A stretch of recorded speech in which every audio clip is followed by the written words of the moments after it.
जाट कौम की बड़ी ये भोली सी पहचान है, जिसे जहाँ जगह मिल रही है वो वहाँ बैठा है। जैसे कि जवान सीमा पर गोली खाता है और किसान मिट्टी से लड़ता है, ये हमारे जाटों की पहचान है। एक पन्ना अगर पढ़ेंगे तो आपके रोंगटे खड़े हो जाएंगे कि जाट जो चीज है वो क्या है। हमारी बच्चों के विवाह संस्कार भी आपस में आदान प्रदान होगा। उत्तर प्रदेश हो, राजस्थान हो, हरियाणा हो। राजस्थान बहुत ही अच्छी जगह है और यहाँ के भाई बड़े ही भोले हैं बेचारे, बहुत ही अच्छे हैं। कुत्ते बिल्ली पाल रहे हैं। अगर आप जितने भी मेट्रो सिटीज हैं उनमें देखेंगे, बच्चे पैदा करने को राजी नहीं हैं, कुत्ते बिल्ली पाल रहे हैं। हमारे उस समाज में ही शूटर दादी हुई हैं। देखिए आप, उन्होंने किस उम्र में निशाना साधना शुरू किया था और कहां तक उन्होंने अपना परचम लहराया। मानित मंच और यहाँ इस प्रांगण में उपस्थित मेरे बुजुर्ग और युवा शक्ति और मेरी प्यारी माताएं बहनें, सभी के चरणों में नमन करती हूँ और आज इस जाट संसद के पावन पर्व पर सभी का अभिनंदन और स्वागत करती हूँ। बहुत ही अच्छा लग रहा है, आज सभी लोग एक साथ यहाँ बैठे हैं और हमारी इस जाट कौम की बड़ी ये भोली सी पहचान है, जिसे जहाँ जगह मिल रही है वो वहाँ बैठा है। जैसे कि जवान सीमा पर गोली खाता है और किसान मिट्टी से लड़ता है, ये हमारे जाटों की पहचान है। इसी उसमें मैं आगे कहना चाहूंगी, सभी लोग बता रहे हैं जो हमारे समाज में गिरावटें आ रही हैं, उस पे हम बहनें, हम माताओं, एक नारी का जो कर्तव्य है उस पे मैं भी कभी कभी बैठ के विचार करती हूँ और सोचती हूँ, तो उसमें हम बहनों का भी बहुत बड़ा योगदान है। एक स्त्री धुरी होती है और वो परिवार का बराबर हिस्सा होती है और आज के टाइम में आधी आबादी है, तो वो बराबर की भागीदारी रखती है हर चीज में। तो हमें शिक्षा, संस्कृति और हमारी जो संस्कार हैं वो एक माता बहन का ही फर्ज बनता है कि वो इन चीजों को साथ लेके चले और इस समाज को आगे बढ़ाए। जैसे कि आपने देखा होगा आजकल बच्चे जो हैं उनकी शादी की कोई उम्र नहीं रह गई है। एक लड़के और लड़की की शादी नहीं होती है, एक आदमी और औरत का विवाह होता है। 40-35 की उम्र और 40 की उम्र में लड़के और 35 की उम्र में लड़कियों का विवाह हो रहा है। उसके बाद बच्चे कुत्ते बिल्ली पाल रहे हैं। अगर आप जितने भी मेट्रो सिटीज हैं उनमें देखेंगे, बच्चे पैदा करने को राजी नहीं हैं, कुत्ते बिल्ली पाल रहे हैं। तो ये जो ये गिरावट है, इसे आप ये ना सोचें कि हमने अपने बच्चों को आप एजुकेशन दे रहे हैं, क्वालिफिकेशन दे रहे हैं, आप उन्हें क्वालिफाइड कर रहे हैं पर उन्हें क्वालिफिकेशन नहीं दे रहे हैं, जो मैं सोचती हूँ। क्वालिफाइड होना एक अलग चीज है और क्वालिफिकेशन एक अलग चीज है, दोनों चीजों में अंतर है। वो चीज आपको बैठ के उन्हें समझानी पड़ेगी। और गिरावट बताऊंगी कि हम बहुत ज्यादा अपने बच्चों को फोर्स करते हैं विदेश।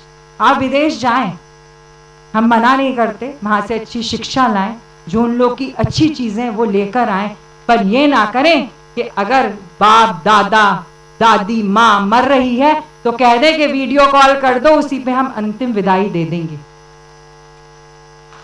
ये हमारी परवरिश पे क्वेश्चन मार्क है। ये बहुत ही दुख का विषय है। ये चीजें बहुत सामने आती हैं तो बहुत ही ज्यादा दुख होता है।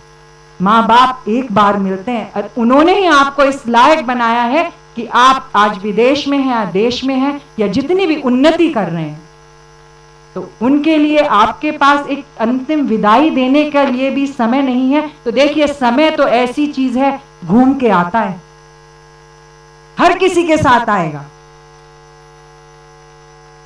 दूसरी चीज, हम किसी पद पे आ जाते हैं तो हम बड़े डरने लगते हैं, पता नहीं क्यों। राजनीति में आ जाएंगे तो हम बोले नहीं भाई, हम इस मंच पे नहीं आएंगे। भाई क्यों नहीं आओगे? ये समाज है, जब भी तो हम हैं। अगर समाज ही हमारे साथ नहीं होगा तो राजनीति क्या हम ईंट दीवारों से थोड़ी करेंगे? जब हमारे समाज हमारे साथ है, जब ही हम इस मंच पे आज खड़े हैं। अगर हमारा समाज हमारे साथ नहीं है तो हमें मंच नहीं मिलेगा। तो हमें हमारा समाज सर्वप्रिय है। मैंने देखा है और समाजों में भी जितने समाज हैं सब चीजें छोड़ देते हैं, चाहे उनका कितना भी प्रिय कार्यक्रम होगा, चाहे कुछ भी होगा, अगर उनके समाज का कार्यक्रम होगा तो वो समय से पहले वहां उपस्थित होंगे। ऐसे ही राम अवतार भैया की जैसे मैं बात करूं, उन्होंने कहा वो युवा यूपी में क्या, हरियाणा में क्या, देश में क्या, विदेश में क्या, वो अकेला व्यक्ति हर जगह जा रहा है और हम क्या कर रहे हैं? अगर हमारा पोस्टर नहीं लगा तो हम उससे नाराज हो रहे, भैया तूने हमारा पोस्टर क्यों नहीं लगवाया? हमें मंच पे जगह नहीं मिली तो हम नाराज हो रहे। हम क्रिटिसाइज तो करने लगते हैं, हम ये नहीं देख रहे वो अकेला व्यक्ति जा रहा है तो हम उसके पीछे कितना जा रहे हैं, हम उसे कितना योगदान दे रहे हैं। पैसे का तो छोड़िए, आप समय का योगदान भी नहीं दे रहे, सिवाय इस योगदान के कि हम उसकी खिंचाई कैसे कर सकते हैं। क्या हम 80-85 साल तक अपने घर में भी काम करते हैं? नहीं करते। तो हम ऐसा क्यों सोचते हैं कि राजनीति में युवाओं को आगे आना नहीं चाहिए? भाई युवाओं को आगे आना चाहिए, इनोवेशन होना चाहिए, वो नई सोच के आएंगे, नई पीढ़ी आएगी, उससे हमारा जो समाज है वो आगे बढ़ेगा, नई नई उपलब्धियां होंगी, एक इंस्पिरेशन मिलेगी। और रोल मॉडल सबके घर में है, सबके माता पिता हैं, उनके साथ बैठिए, उनके साथ समय बिताइए, वो आपको अपना संघर्ष बताएंगे, अपने जीवन की एक एक कहानी बताएंगे, अपने बच्चों को समय दीजिए, वही रोल मॉडल है। इंस्पिरेशन ऐसे ही मिलती है। और अपना इतिहास बताइए, हमारा इतिहास इतना ज्यादा हमें गर्व महसूस होना चाहिए, इतना रिच है कि आप एक पन्ना अगर पढ़ेंगे तो आपके रोंगटे खड़े हो जाएंगे कि जाट जो चीज है वो क्या है। दूसरी चीज जो हम इंटरकास्ट मैरिजेस पे बहुत ज्यादा हम लोगों ने ना बिल्कुल छोड़ दिया है, हाथ खड़े कर दिए। हम लोग कोशिश नहीं करते, हम लोग एकदम कह देते हैं हाँ बेटे जैसे आप बोलेंगे वैसे होगा। क्यों वैसे क्यों होगा भाई?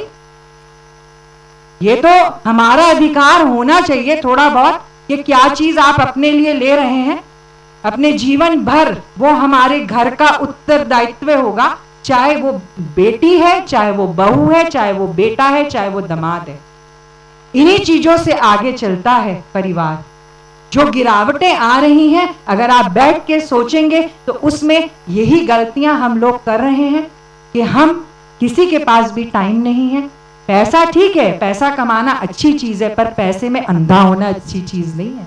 ये पैसे में अंधे हो जाइए और आप सब कुछ भूल जाइए। तो मेरी तो यही आप लोगों से गुजारिश है कि इन छोटी छोटी चीजों पे आप लोग थोड़ा थोड़ा विचार करें और सबको साथ लेके चलें। महिलाओं को भी थोड़ी आगे लाएं, उन्हें भागीदारी दें इस समाज में आगे बढ़ने की। तो आप देखेंगे कि हर चीज में हमारा समाज कितना आगे जाएगा, कितना आगे। मैं ये नहीं बोलूंगी कि महिलाएं पीछे हैं, महिलाएं आगे हैं, पर बहुत सी महिलाएं जो कि मैं जाती हूं और मैं देखती हूं वो बेचारी घर के काम काज में ही रहती हैं, उन्हें आगे आने का समय नहीं मिलता। मैं ये भी नहीं बोलूंगी किसी चीज की कोई उम्र होती है या घर का काम नहीं करना चाहिए। हमारे उस समाज में ही शूटर दादी हुई हैं, देखिए आप उन्होंने किस उम्र में निशाना साधना शुरू किया था और कहां तक उन्होंने अपना परचम लहराया। तो किसी चीज की कोई उम्र नहीं होती है, कभी भी हम कुछ भी कर सकते हैं। हमारे अंदर एक साहस होना चाहिए आगे बढ़ने का। तो मैं यही चाहूंगी कि आप लोग, जैसे कि यहाँ मुझे बहुत कम बहनें दिख रही हैं, अगली बार ऐसा कोई सम्मेलन हो तो मैं चाहूंगी आधी आबादी की तरह ही बैठे। इस चीज के लिए मैं आप लोगों से आग्रह करूंगी कि आप लोग अपनी बेटियों को, अपनी बहुओं को, माओं को, सबको लेके आया करें। और ये बहुत ही अच्छी पहल भैया ने करी है कि जैसे हमारी बच्चों के विवाह संस्कार भी आपस में आदान प्रदान होगा, उत्तर प्रदेश हो, राजस्थान हो, हरियाणा हो, महाराष्ट्र हो, जहाँ भी हो, तो इस ये जो संस्कृति का भी आदान प्रदान है यहाँ पर। जैसे हम सब लोग बैठे हैं, आप सब लोग बैठे हैं, और राजस्थान बहुत ही अच्छी जगह है और यहाँ के भाई बड़े ही भोले हैं बेचारे, बहुत ही अच्छे हैं। बहुत बहुत धन्यवाद। जय जवान, जय किसान, भारत माता की जय।